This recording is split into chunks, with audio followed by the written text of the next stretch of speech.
Hello friends. ഇന്ന് നമ്മൾ Indian കോൺസ്റ്റിറ്റ്യൂഷനാണ് കാണുന്നത്. കഴിഞ്ഞ വീഡിയോയിൽ ഞാൻ അപ്ലോഡ് ചെയ്തിട്ടുണ്ടായിരുന്ന ഇന്ത്യൻ കോൺസ്റ്റിറ്റ്യൂഷൻ തന്നെയായിരുന്നു. അപ്പോൾ പാർട്ട് 1 ആയിരുന്നു അത്. ഇതിപ്പോൾ പാർട്ട് 2 ആണ്. ഓക്കെ, അപ്പോൾ നമുക്ക് സ്റ്റാർട്ട് ചെയ്യാം. ഇന്ത്യക്ക് വേണ്ടി ബ്രിട്ടീഷ് ഗവൺമെൻറ് പാസ്സാക്കിയ അവസാന നിയമം. ഇന്ത്യക്ക് വേണ്ടി ബ്രിട്ടീഷ് ഗവൺമെൻറ് പാസ്സാക്കിയ അവസാന നിയമം ഏതാണ് എന്നതാണ് ക്വസ്റ്റ്യൻ. ഓക്കെ, അപ്പോൾ ഇന്ത്യക്ക് വേണ്ടി ബ്രിട്ടീഷ് ഗവൺമെൻറ് പാസ്സാക്കിയ അവസാനത്തെ നിയമം എന്ന് പറയുന്നത് 1947 ഇന്ത്യൻ ഇൻഡിപെൻഡൻസ് ആക്ട് ആണ്. എന്താണ്? Indian independence act. ഓക്കെ, ഇതാണ് ബ്രിട്ടീഷ് ഗവൺമെൻറ് ഇന്ത്യക്ക് വേണ്ടി പാസ്സാക്കിയ അവസാനത്തെ നിയമം. ഓക്കെ, അപ്പോൾ ആദ്യത്തെ നിയമം ഏതായിരുന്നു? ആദ്യത്തെ നിയമം എന്ന് പറയുന്നത് റെഗുലേറ്റിംഗ് ആക്ട് 1773 റെഗുലേറ്റിംഗ് ആക്ട് ആയിരുന്നു ഇന്ത്യക്ക് വേണ്ടി ബ്രിട്ടീഷ് പാർലമെൻറ്റ് പാസ്സാക്കിയ ആദ്യത്തെ നിയമം. ഓക്കെ, അത് ക്ലിയർ ആയല്ലോ. അടുത്ത ക്വസ്റ്റ്യൻ ഏതാണെന്ന് നോക്കാം. ഭരണഘടന ഉറപ്പു നൽകിയിരിക്കുന്ന മൗലികാവകാശങ്ങൾ സംരക്ഷിക്കാനുള്ള ഉപകരണങ്ങൾ ഏതാണ്? അതായത് ഭരണഘടന നമുക്ക് കുറച്ച് മൗലികാവകാശങ്ങളൊക്കെ തന്നിട്ടുണ്ട്. അത് സംരക്ഷിക്കാനുള്ള ഉപകരണങ്ങൾ ഏതാണ് എന്നാണ് ക്വസ്റ്റ്യൻ. ഏതാണ്? റിട്ടുകളാണ് മൗലികാവകാശങ്ങൾ സംരക്ഷിക്കാനുള്ള ഉപകരണങ്ങൾ എന്നറിയപ്പെടുന്നത്. ഇനി അടുത്തത് നോക്കാം. ഭരണഘടനയുടെ ഏതെല്ലാം വകുപ്പുകളിലാണ് റിട്ടുകളെക്കുറിച്ച് പറയുന്നത്? ഏതെല്ലാം വകുപ്പുകളിലാണ് റിട്ടുകളെക്കുറിച്ച് പറയുന്നത് എന്നാണ് അടുത്ത ക്വസ്റ്റ്യൻ. ഏതൊക്കെയാണ്? 32ഉം അതുപോലെ തന്നെ 226 വകുപ്പുകളിലാണ് റിട്ടുകളെക്കുറിച്ച് പ്രതിപാദിക്കുന്നത്. ഇനി ഫോർത്ത് ക്വസ്റ്റ്യൻ നോക്കാം. 32ാം വകുപ്പ് അനുസരിച്ച് ആർക്കാണ് റിട്ടുകൾ പുറപ്പെടുവിക്കാനുള്ള അധികാരം? 32ാം വകുപ്പ് അനുസരിച്ച് ആർക്കാണ് റിട്ടുകൾ പുറപ്പെടുവിക്കാനുള്ള അധികാരം? സുപ്രീം കോടതിക്കാണ് റിട്ടുകൾ പുറപ്പെടുവിക്കാനുള്ള അധികാരമുള്ളത്. ഓക്കെ, ഇനി അടുത്ത ക്വസ്റ്റ്യൻ നോക്കാം. 226ാം വകുപ്പ് അനുസരിച്ച് ആർക്കാണ് റിട്ടുകൾ പുറപ്പെടുവിക്കാൻ അധികാരം? അപ്പോൾ 32ാം വകുപ്പ് അനുസരിച്ച് സുപ്രീം കോടതിക്കാണെങ്കിൽ 226ാം വകുപ്പ് അനുസരിച്ച് ഹൈക്കോടതിക്കാണ് അതിനുള്ള അംഗീകാരമുള്ളത്. ഓക്കെ, ഹൈക്കോടതിക്കാണ് റിട്ടുകൾ പുറപ്പെടുവിക്കാനുള്ള അധികാരം ഉള്ളത്. ഇനി 6th വൺ. നിയമവിരുദ്ധമായി ഒരു വ്യക്തിയെ തടവിൽ വയ്ക്കുന്നത് തടയുക എന്നത് ഏത് റിട്ടിൻ്റെ ലക്ഷ്യമാണ്? ഓക്കെ, നിയമവിരുദ്ധമായി ഒരു വ്യക്തിയെ തടവിൽ വയ്ക്കുന്നത് തടയുക എന്നത് ഏത് റിട്ടിൻ്റെ ലക്ഷ്യമാണ്? ഏത് റിട്ടാണ്? ഹെബിയസ് കോർപ്പസ് ആണ്. അങ്ങനെ എന്താണ് ഒരു വ്യക്തിയെ തടവിൽ വയ്ക്കുന്നത് തടയുന്നത്. ഓക്കെ, ഒന്നുകൂടി പറയാം ക്വസ്റ്റ്യൻസ്. ഇന്ത്യക്ക് വേണ്ടി ബ്രിട്ടീഷ് ഗവൺമെൻറ് പാസ്സാക്കിയ അവസാന നിയമം 1947 ഇന്ത്യൻ ഇൻഡിപെൻഡൻസ് ആക്ടും ആദ്യത്തെ നിയമം എന്നറിയപ്പെടുന്നത് റെഗുലേറ്റിംഗ് ആക്ട് 1773 ആണ്. Second one. ഭരണഘടന ഉറപ്പു നൽകിയിരിക്കുന്ന മൗലികാവകാശങ്ങൾ സംരക്ഷിക്കാനുള്ള ഉപകരണങ്ങൾ ഏതാണ്? റിട്ടുകളാണ് ഉപകരണങ്ങൾ എന്നറിയപ്പെടുന്നത്. ഇനി അടുത്തത്. ഭരണഘടനയുടെ ഏതെല്ലാം വകുപ്പുകളിലാണ് റിട്ടുകളെക്കുറിച്ച് പറയുന്നത്? 32ഉം 226ഉം. 32ാം വകുപ്പ് അനുസരിച്ച് ആർക്കാണ് റിട്ടുകൾ പുറപ്പെടുവിക്കാൻ അധികാരം? സുപ്രീം കോടതിക്കാണ് 32ാം വകുപ്പ് അനുസരിച്ച് അധികാരമുള്ളത്. എന്നാൽ 226ാം വകുപ്പ് അനുസരിച്ച് ഹൈക്കോടതിക്കാണ് അധികാരം. നിയമവിരുദ്ധമായി ഒരു വ്യക്തിയെ തടവിൽ വയ്ക്കുന്നത് തടയുക എന്നത് ഏത് റിട്ടിൻ്റെ ലക്ഷ്യമാണ്? ഏത് റിട്ടിൻ്റെയാണ്? ഹെബിയസ് കോർപ്പസിൻ്റെ ലക്ഷ്യമാണ് നിയമവിരുദ്ധമായി ഒരു വ്യക്തിയെ തടവിൽ വയ്ക്കുന്നത്. 7th വൺ ഇതാണ്. നിയമം അനുസരിച്ച് തങ്ങളിൽ നിക്ഷിപ്തമായിരിക്കുന്ന കർത്തവ്യം നിറവേറ്റാൻ വിസമ്മതിക്കുന്ന സർക്കാർ ഉദ്യോഗസ്ഥരോടും കീഴ്ക്കോടതികളോടും അത് നിർവഹിക്കാൻ ആവശ്യപ്പെടുന്ന റിട്ട് ഏതാണ്? മൻഡാമസ് ആണ് ആൻസർ. Next one. ഭരണഘടനയുടെ ഏത് വകുപ്പിലാണ് മൗലിക കർത്തവ്യങ്ങളെക്കുറിച്ച് പറയുന്നത്? മൗലിക കർത്തവ്യം എന്ന് പറഞ്ഞാൽ ഫണ്ടമെൻ്റൽ ഡ്യൂട്ടീസ് ആണ് ഉദ്ദേശിക്കുന്നത്. ഓക്കെ, ഫണ്ടമെൻ്റൽ ഡ്യൂട്ടീസ് അതാണ് മൗലിക കർത്തവ്യം. അപ്പോൾ ഏത് വകുപ്പിലാണ് മൗലിക കർത്തവ്യങ്ങൾ പെടുന്നത്? 51A ഫണ്ടമെൻ്റൽ ഡ്യൂട്ടീസ് പെടുന്നത്. ഇനി അടുത്തൊരു ക്വസ്റ്റ്യൻ ആണ്. മൗലിക കർത്തവ്യങ്ങൾ എത്രയാണ്? എത്ര ഫണ്ടമെൻ്റൽ ഡ്യൂട്ടീസ് ആണുള്ളത്? 11 ഫണ്ടമെൻ്റൽ ഡ്യൂട്ടീസ് ആണ് ഉള്ളത്. ആൻസർ 11 ആണ്. Next one. 356ാം വകുപ്പ് പ്രകാരം അടിയന്തരാവസ്ഥ പ്രഖ്യാപിക്കുന്ന കാര്യം ഏത് രാജ്യത്തിൽ നിന്നാണ് സ്വീകരിച്ചത്? ജർമ്മനിയിൽ നിന്നാണ് അടിയന്തരാവസ്ഥ പ്രഖ്യാപിക്കുന്നതിനുള്ള കാര്യം സ്വീകരിച്ചത്. Okay, answer Germany. 11th one. ഭരണഘടനയനുസരിച്ച് യൂണിയൻ്റെ എക്സിക്യൂട്ടീവ് അധികാരങ്ങൾ ആരിലാണ് നിക്ഷിപ്തമായിരിക്കുന്നത്? ഭരണഘടനയനുസരിച്ച് യൂണിയൻ്റെ എക്സിക്യൂട്ടീവ് അധികാരങ്ങൾ ആരിലാണ് നിക്ഷിപ്തമായിരിക്കുന്നത്? ആരിലാണ്? രാഷ്ട്രപതിയിലാണ്. ഇനി ശരിക്കും രാഷ്ട്രപതി സ്ഥാനത്തേക്ക് മത്സരിക്കാൻ വേണ്ട യോഗ്യതകൾ എന്തൊക്കെയാണ്? അത് ഭാരത പൗരനായിരിക്കണം, അതുപോലെ തന്നെ 35 വയസ്സ് പൂർത്തിയായിരിക്കണം, ലോകസഭയിലേക്ക് തിരഞ്ഞെടുക്കപ്പെടാനുള്ള യോഗ്യത ഉണ്ടായിരിക്കണം. ഇത്രയൊക്കെയാണ് രാഷ്ട്രപതി സ്ഥാനത്തേക്ക് മത്സരിക്കാനുള്ള യോഗ്യത. അപ്പോൾ അതൊന്ന് ജസ്റ്റ് ഓർത്ത് വയ്ക്കാം. 35 വയസ്സ് പൂർത്തിയാവണം എന്നുള്ളതാണ് അതിൽ ഇമ്പോർട്ടൻ്റ് ആയിട്ടുള്ളൊരു കാര്യം. 12th വൺ, ഇന്ത്യൻ പ്രസിഡന്റിനെ മാറ്റുക ഏത് മാർഗത്തിലൂടെയാണ്? ഇന്ത്യൻ പ്രസിഡന്റിനെ മാറ്റുക ഏത് മാർഗത്തിലൂടെയാണ്? ഇംപീച്ച്മെൻറ്റ് എന്നാണ് ആ പ്രോസസ്സിന് പറയുന്ന പേര്. ഇനി അടുത്തത്, രാഷ്ട്രപതി സ്ഥാനം ഏറ്റവും കൂടുതൽ കാലം അലങ്കരിച്ച വ്യക്തി. രാഷ്ട്രപതി സ്ഥാനം ഏറ്റവും കൂടുതൽ കാലം അലങ്കരിച്ച വ്യക്തി ഡോക്ടർ രാജേന്ദ്ര പ്രസാദ് ആണ്. ഓക്കെ, അദ്ദേഹം ബീഹാർ ഗാന്ധി എന്നാണ് അറിയപ്പെട്ടിരുന്നത്. അതുകൂടി ഓർത്തു വയ്ക്കുക. ഡോക്ടർ രാജേന്ദ്ര പ്രസാദ് എന്താണ് അറിയപ്പെട്ടിരുന്നത്? Bihar Gandhi. Okay, Rajendra Prasad, Bihar Gandhi. Okay,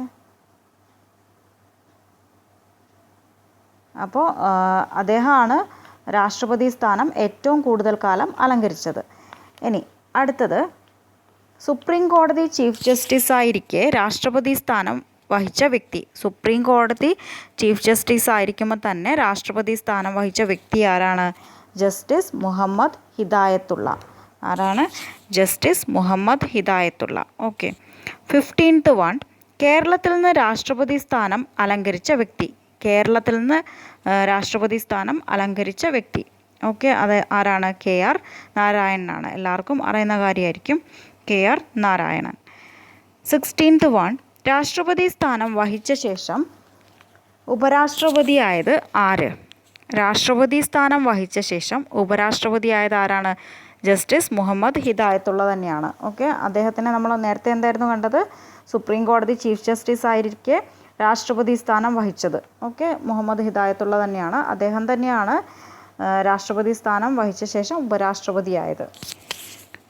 17th one, രാജ്യസഭയിൽ അധ്യക്ഷ സ്ഥാനം വഹിക്കുക ആരാണ്? രാജ്യസഭയിൽ ആരാണ് അധ്യക്ഷ സ്ഥാനം വഹിക്കുന്നത്? ആരാണ്? രാജ്യസഭയിൽ ഉപരാഷ്ട്രപതിയാണ് അധ്യക്ഷ സ്ഥാനം വഹിക്കുന്നത്. ആരാണ്? ഉപരാഷ്ട്രപതി. ഓക്കെ, മറന്നു പോകരുത്, രാജ്യസഭയിൽ അധ്യക്ഷ സ്ഥാനം വഹിക്കുന്നത് ഉപരാഷ്ട്രപതി ആണ്. 18th വൺ, ഇന്ത്യയുടെ ആദ്യത്തെ ഉപരാഷ്ട്രപതി. ആരാണ് ഇന്ത്യയുടെ ആദ്യത്തെ ഉപരാഷ്ട്രപതി? Doctor S രാധാകൃഷ്ണനാണ്. ഓക്കെ, ഇന്ത്യയുടെ ആദ്യത്തെ ഉപരാഷ്ട്രപതി ആരാണ്? Doctor S Radhakrishnan. അതുപോലെ തന്നെ ഈ ഡോക്ടർ S രാധാകൃഷ്ണന് വേറൊരു പ്രത്യേകത കൂടി ഉണ്ട്. എന്താണ്? തുടർച്ചയായി 2 തവണ ഉപരാഷ്ട്രപതിയായത് ഡോക്ടർ രാധാകൃഷ്ണനാണ്. ഓക്കെ, തുടർച്ചയായി 2 തവണ ഉപരാഷ്ട്രപതിയായതും ഡോക്ടർ രാധാകൃഷ്ണൻ തന്നെയാണ്. ഇനി 19th വൺ, ലോകസഭയുടെ പരവതാനിയുടെ നിറം ഏതാണ്? ലോകസഭയുടെ പരവതാനിയുടെ നിറം ഏതാണ്?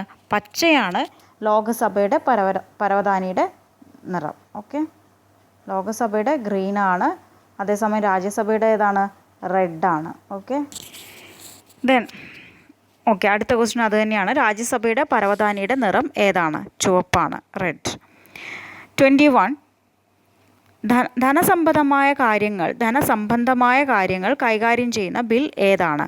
ധനസംബന്ധമായ കാര്യങ്ങൾ കൈകാര്യം ചെയ്യുന്ന ബിൽ ഏതാണ്? എളുപ്പമാണ്, മണി ബില്ലാണ്. ഓക്കെ, ധനസംബന്ധമായ കാര്യങ്ങൾ കൈകാര്യം ചെയ്യുന്ന ഏത് ബില്ലാണ്? മണി ബിൽ ആണ്. ഓക്കെ,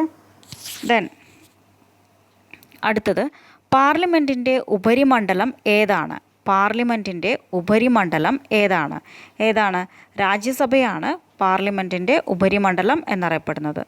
23rd വൺ, രാജ്യസഭാംഗമാകാനുള്ള ഏറ്റവും കുറഞ്ഞ പ്രായപരിധി. രാജ്യസഭാംഗമാകാൻ വേണ്ടിയിട്ട് 30 വയസ്സാണ് കുറഞ്ഞ പ്രായപരിധി എന്ന് പറയുന്നത്. ഓക്കെ, രാജ്യസഭാംഗമാകാനുള്ള ഏറ്റവും കുറഞ്ഞ പ്രായപരിധി ഏതാണ്? 30.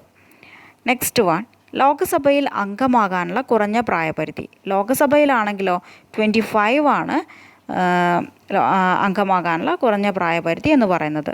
ഇനി 25th, കേന്ദ്രത്തിലും സംസ്ഥാനത്തിലും പബ്ലിക് സർവീസ് കമ്മീഷനുകളെ നിയമിക്കുന്നത് ഏത് ഭരണഘടനാ വകുപ്പ് പ്രകാരമാണ്? കേന്ദ്രത്തിലും സംസ്ഥാനത്തിലും പബ്ലിക് സർവീസ് കമ്മീഷനുകളെ നിയമിക്കുന്നത് ഏത് ഭരണഘടനാ വകുപ്പ് പ്രകാരമാണ്? ഏത് വകുപ്പ് പ്രകാരമാണ്? 315 വകുപ്പ് പ്രകാരമാണ്. 26th വൺ, നിയമകാര്യങ്ങളിൽ കേന്ദ്ര സർക്കാരിനെ ഉപദേശിക്കുക ആരാണ്? നിയമകാര്യങ്ങളിൽ കേന്ദ്ര സർക്കാരിനെ ഉപദേശിക്കുന്നത് ആരാണ്? അറ്റോർണി ജനറലാണ് നിയമകാര്യങ്ങളിൽ കേന്ദ്ര സർക്കാരിനെ ഉപദേശിക്കുന്നത്. ആരാണ്? Attorney general. 27th, കേന്ദ്ര സംസ്ഥാന സർക്കാരുകളുടെ ധനവിനിയോഗത്തെ സംബന്ധിച്ച കാര്യങ്ങൾ പരിശോധിക്കുക ആരാണ്? അത് ഇമ്പോർട്ടൻ്റ് ആയിട്ടൊരു ക്വസ്റ്റ്യനാണ്. കേന്ദ്ര സംസ്ഥാന സർക്കാരുകളുടെ ധനവിനിയോഗത്തെക്കുറിച്ച് സംബന്ധിക്കുന്ന കാര്യങ്ങൾ പരിശോധിക്കുന്നത് ആരാണ്? Comptroller and auditor general. ആരാണ്? കംട്രോളർ ആൻഡ് ഓഡിറ്റർ ജനറൽ, അതായത് ക്യാഗ് എന്നാണ് അറിയപ്പെടുന്നത്. ഓക്കെ, നെക്സ്റ്റ് വൺ, ക്യാഗിനെ നിയമിക്കുന്നത് ആരാണ്? കംട്രോളർ ആൻഡ് ഓഡിറ്റർ ജനറലിനെ നിയമിക്കുന്നത് ആരാണ്? രാഷ്ട്രപതിയാണ് അദ്ദേഹത്തെ നിയമിക്കുന്നത്. മറന്നുപോയത് രാഷ്ട്രപതി. നെക്സ്റ്റ് വൺ, സുപ്രീം കോടതി ജഡ്ജിമാരെ നിയമിക്കുന്നത് ആരാണ്? രാഷ്ട്രപതി തന്നെയാണ് സുപ്രീം കോടതി ജഡ്ജിമാരെ നിയമിക്കുന്നത്. 30th വൺ, ഹൈക്കോടതി ജഡ്ജിമാരെ നിയമിക്കുന്നത് ആരാണ്? രാഷ്ട്രപതി തന്നെയാണ് ഹൈക്കോടതി ജഡ്ജിമാരെ നിയമിക്കുന്നത്. 31, സംസ്ഥാനങ്ങളിൽ ഗവർണർമാരെ നിയമിക്കുന്നത് ആരാണ്? രാഷ്ട്രപതി തന്നെയാണ് സംസ്ഥാനങ്ങളിൽ ഗവർണർമാരെ നിയമിക്കുന്നത്. ഇപ്പോൾ ആരെയൊക്കെയാണ് രാഷ്ട്രപതി നിയമിക്കുന്നത്? നമ്മുടെ കംട്രോളർ ആൻഡ് ഓഡിറ്റർ ജനറൽ, അതുപോലെ തന്നെ സുപ്രീം കോടതി ജഡ്ജി, ഹൈക്കോടതി ജഡ്ജി, പിന്നെ ഗവർണേഴ്സിനെ. ഇതൊക്കെ ആരാണ്? നമ്മുടെ രാഷ്ട്രപതിയാണ് നിയമിക്കുന്നത്. അടുത്ത ക്വസ്റ്റ്യൻ നോക്കാം. ഭരണഘടനയിൽ കേന്ദ്ര സംസ്ഥാന ബന്ധങ്ങൾ എഴുതിച്ചേർക്കാൻ സഹായിച്ച നിയമം. ഭരണഘടനയിൽ കേന്ദ്ര സംസ്ഥാന ബന്ധങ്ങൾ എഴുതിച്ചേർക്കാൻ സഹായിച്ച നിയമം 1934 ഗവൺമെൻറ് ഓഫ് ഇന്ത്യ ആക്റ്റാണ്. 1934 ഗവൺമെൻറ് ഓഫ് ഇന്ത്യ ആക്റ്റാണ് അതിന് ഹെൽപ്പ് ചെയ്തത്. അടുത്തത്, ഇന്ത്യൻ ഭരണഘടനയുടെ സംരക്ഷകൻ ആര്? ഇന്ത്യൻ ഭരണഘടനയുടെ സംരക്ഷകൻ ആരാണ്? രാഷ്ട്രപതിയാണ് ഇന്ത്യൻ ഭരണഘടനയുടെ സംരക്ഷകൻ. ഇനി 34ാമത്തെ ക്വസ്റ്റ്യൻ, രാജ്യസഭാ ചെയർമാനെ തിരഞ്ഞെടുക്കുന്നത് എങ്ങനെ? രാജ്യസഭാ ചെയർമാനെ തിരഞ്ഞെടുക്കുന്നത് പാർലമെൻറ്റിൻ്റെ ഇരു സഭകളും ചേർന്നാണ് രാജ്യസഭാ ചെയർമാനെ തിരഞ്ഞെടുക്കുന്നത്. അടുത്ത ക്വസ്റ്റ്യൻ, ഭരണഘടനാപരമായി ഇംപീച്ച് ചെയ്യാൻ വ്യവസ്ഥയില്ലാത്ത ആൾ. ഭരണഘടനാപരമായി ഇംപീച്ച് ചെയ്യാൻ വ്യവസ്ഥയില്ലാത്തയാൾ ഗവർണറാണ്. Answer governor. 36th വൺ, ആരുടെ പേരിലാണ് സംസ്ഥാന സർക്കാർ ഭരണം നടത്തുക? ആരുടെ പേരിലാണ് സംസ്ഥാന സർക്കാർ ഭരണം നടത്തുക? ഗവർണറുടെ പേരിലാണ്. അടുത്ത ക്വസ്റ്റ്യൻ, ഗവർണറെ നിയമിക്കുന്നത് ആരാണ്? നേരത്തെ നമ്മൾ കണ്ടതാണ്, രാഷ്ട്രപതിയാണ്. നെക്സ്റ്റ് വൺ, ഇന്ത്യയിൽ ആദ്യമായി ക്രമസമാധാന തകർച്ചയുടെ പേരിൽ രാഷ്ട്രപതി അടിയന്തരാവസ്ഥ പ്രഖ്യാപിച്ചത് എപ്പോൾ? ഇന്ത്യയിൽ ആദ്യമായി ക്രമസമാധാന തകർച്ചയുടെ പേരിൽ രാഷ്ട്രപതി അടിയന്തരാവസ്ഥ പ്രഖ്യാപിച്ചത് എപ്പോഴാണ്? 1975 ആദ്യമായിട്ട് അടിയന്തരാവസ്ഥ പ്രഖ്യാപിച്ചത്. നെക്സ്റ്റ് വൺ, ലോക്സഭ സെക്രട്ടറി ജനറലിനെ നിയമിക്കുന്നത് ആര്? ലോക്സഭ സെക്രട്ടറി ജനറലിനെ നിയമിക്കുന്നത് ആരാണ്? സ്പീക്കറാണ് ലോക്സഭ സെക്രട്ടറി ജനറലിനെ നിയമിക്കുന്നത്. ഇനി അടുത്തത് 40th വൺ, ഉപരാഷ്ട്രപതിയുടെ കാലാവധി എത്ര വർഷം? ഉപരാഷ്ട്രപതിയുടെ കാലാവധി 5 വർഷമാണ് ഉപരാഷ്ട്രപതിയുടെ കാലാവധി. അടുത്തത്, ഇന്ത്യൻ പ്രസിഡൻ്റായി തിരഞ്ഞെടുക്കപ്പെടുന്നയാൾക്ക് ഉണ്ടാവേണ്ട പരമാവധി പ്രായം എത്ര? ഇന്ത്യൻ പ്രസിഡൻ്റായി തിരഞ്ഞെടുക്കപ്പെടുന്നയാൾക്ക് ഉണ്ടാവേണ്ട പരമാവധി പ്രായം, അതിന് പ്രായപരിധിയില്ല എന്നതാണ് ആൻസർ. നെക്സ്റ്റ് വൺ, ഭരണഘടനയുടെ ഏത് ഭേദഗതിയാണ് വോട്ടിംഗ് പ്രായം 21 നിന്ന് 18 കുറച്ചത്? ഭരണഘടനയുടെ അത് നമ്മൾ ഏതോ ഒരു ക്വസ്റ്റ്യനിൽ മുന്നേയുള്ള ഏതോ ഒരു ക്വസ്റ്റ്യനിൽ കണ്ടതാണ്. 21 നിന്ന് 18 ആക്കിയിട്ട് വോട്ടിംഗ് ഏജ് ഏതിലാണ്? 61ാം ഭേദഗതി അനുസരിച്ചാണ് അങ്ങനെ വോട്ടിംഗ് ഏജ് റെഡ്യൂസ് ചെയ്തത്. ഇനി അടുത്തത് നോക്കാം. പഞ്ചായത്തി രാജ് സംവിധാനം നടപ്പിലാക്കിയ ആദ്യ സംസ്ഥാനം. പഞ്ചായത്തി രാജ് സംവിധാനം നടപ്പിലാക്കിയ ആദ്യ സംസ്ഥാനം ആൻസർ രാജസ്ഥാൻ. നെക്സ്റ്റ് വൺ, ഗവർണർമാർ സ്ഥാനമേൽക്കുമ്പോൾ സത്യപ്രതിജ്ഞ ചെയ്യിക്കുന്നത് ആരാണ്? ഗവർണർമാർ സ്ഥാനമേൽക്കുമ്പോൾ സത്യപ്രതിജ്ഞ ചെയ്യിക്കുന്നത് ആര്?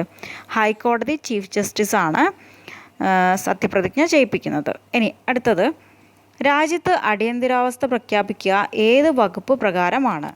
അടിയന്തരാവസ്ഥ പ്രഖ്യാപിക്കുന്നത് 352 വകുപ്പ് പ്രകാരമാണ് അടിയന്തരാവസ്ഥ പ്രഖ്യാപിക്കുന്നത്.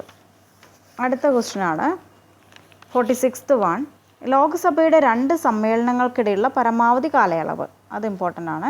ലോകസഭയുടെ 2 സമ്മേളനങ്ങൾക്കിടയിലുള്ള പരമാവധി കാലയളവ് എന്ന് പറയുന്നത് 6 മാസമാണ്. Okay, 6 months. നെക്സ്റ്റ് വൺ, ആദ്യ ലോകസഭാ സ്പീക്കർ ആരാണ്? GV മൗലങ്കാർ ആണ് ആദ്യ ലോകസഭാ സ്പീക്കർ. ആരാണ്? GV മൗലങ്കാർ. ഇനി അടുത്ത ക്വസ്റ്റ്യൻ, ലോക്സഭയിൽ ചോദ്യോത്തരവേളയ്ക്ക് ശേഷവും എന്നാൽ അജണ്ടയിലെ അടുത്ത ഇനം ആരംഭിക്കുന്നതിന് മുൻപും കടന്നു വരുന്ന വേള ഏതാണ്?